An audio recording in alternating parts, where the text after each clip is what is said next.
આપણે બનાવીશું કાઠિયાવાડીની ઘરે બનતું આખા ટમેટાનું શાક બનાવશું, એટલે કે ભરેલા ટમેટાનું શાક બનાવવાના છીએ.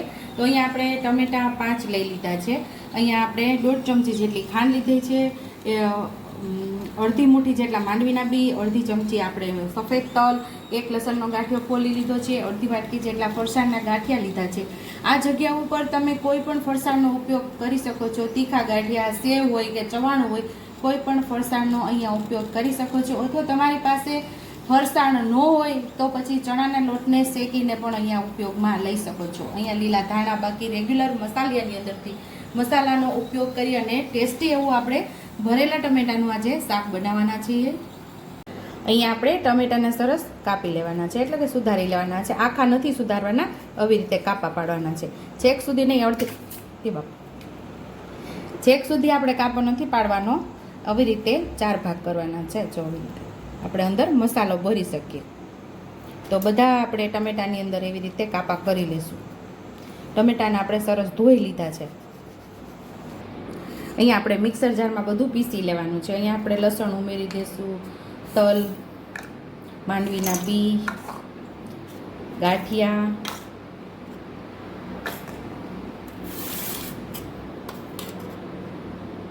એક ચમચી ધાણા જીરું, 1 ચમચી લાલ મરચું પાવડર, અડધી ચમચી હળદર. આ બધાને સરસ આપણે દરદરું પીસી લેવાનું છે. અહીંયા આપણો મસાલો દરદરો તૈયાર થઈ ગયો છે. જો એકદમ મસ્ત એવો મસાલો તૈયાર થઈ ગયો છે. તો આપણે ડીશની અંદર લઈ લઈશું. તો ટેસ્ટી એવો આપણે મસાલો તૈયાર કરી લીધો છે. લીલા ધાણા ઉમેરી દઈશું, સ્વાદ મુજબ આપણે મીઠું ઉમેરશું, અને આપણે દેશી ટમેટાનો ઉપયોગ કરીએ છીએ એટલે ગળપણ માટે આપણે 1.5 ચમચી જેટલી ખાંડ લેશું. 1 થી 1.5 ચમચી જેટલો આપણે અહીંયા તેલ ઉમેરશું. મસાલાને બધો સરસ આપણે મિક્સ કરી લઈશું.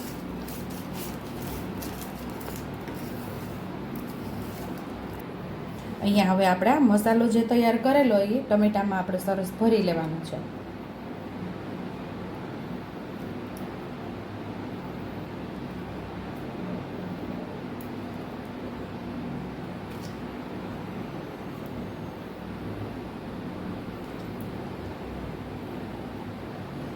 મસ્ત એવો આવી રીતે મસાલો આપણે ભરીને તૈયાર કરી લેવાના ટમેટાને. અહીંયા આપણે બધા ટમેટા ભરી લીધા છે, અને અહીંયા આપણે મસાલો બચેલો છે એનો શું ઉપયોગ કરશું એ આગળ કહીશ તમને. અહીંયા 2 ચમચા જેટલું તેલ ઉમેરેલું છે. તેલને આપણે સરસ ગરમ થવા દેવાનું છે. અહીંયા આપણું તેલ મસ્ત એવું ગરમ થઈ ગયું છે. તો અડધી ચમચી જેટલી રાઈ ઉમેરશું, અડધી ચમચી જેટલું જીરું ઉમેરશું. રાઈ જેવું સરસ તતડી જાય પછી આપણે હિંગ ઉમેરવાની છે, અને અહીંયા આપણે ટમેટાને ઉમેરી દઈશું.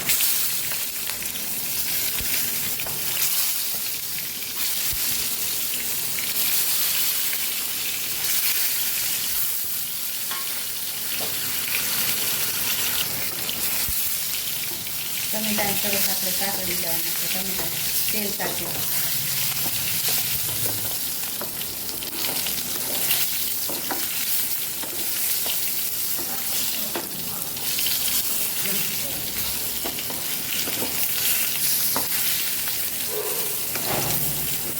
અહીંયા આપણે ટમેટાને મસ્ત એવા સાતળી લેવાના છે. 2 સાઈડથી સરસ ફેરવી અને આપણે ટમેટાને સરસ સાતળી લેવાના છે. આવી રીતે અહીંયા આપણે બે બાજુથી સરસ ટમેટાને તેલ સાથે સાતળી લીધા છે. હવે ઢાંકણ ઢાંકીને આપણે એને પાકવા દઈશું. આપણે ઢાંકણ ખોલી અને પાછા જોડીશું.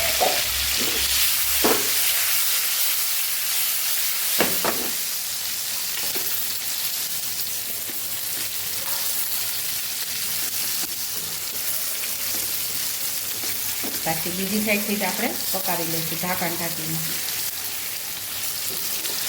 હવે પાછું આપણે ઢાંકણ ઢાંકી દઈશું.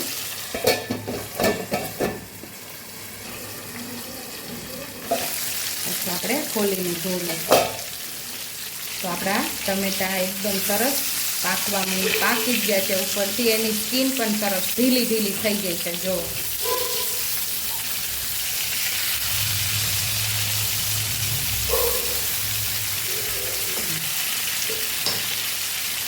ટમેટું દઈ ગયું છે આવી ગયું. તો જે આપણો બચેલો મસાલો છે ને હવે આપણે આની ઉપર ઉમેરી દઈશું.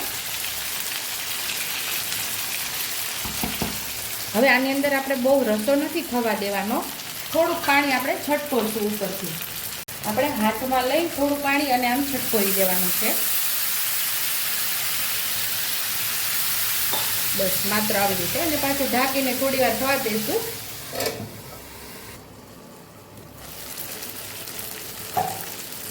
અહીંયા સરસ જો મસાલો અને તેલ સરસ અલગ થવા લાગ્યું છે, મસાલો ગ્રેવી જેવો થઈ ગયો છે ને તેલ પણ સરસ છૂટું પડી ગયું છે, અને આપણા ટમેટા પણ મસ્ત એવા પાકી ગયા છે. મસાલા સાથે સરસ મિક્સ કરી અને સર્વિંગ બાઉલમાં હવે આપણે ટમેટાને સર્વ કરી લઈશું, ટમેટાના શાકને.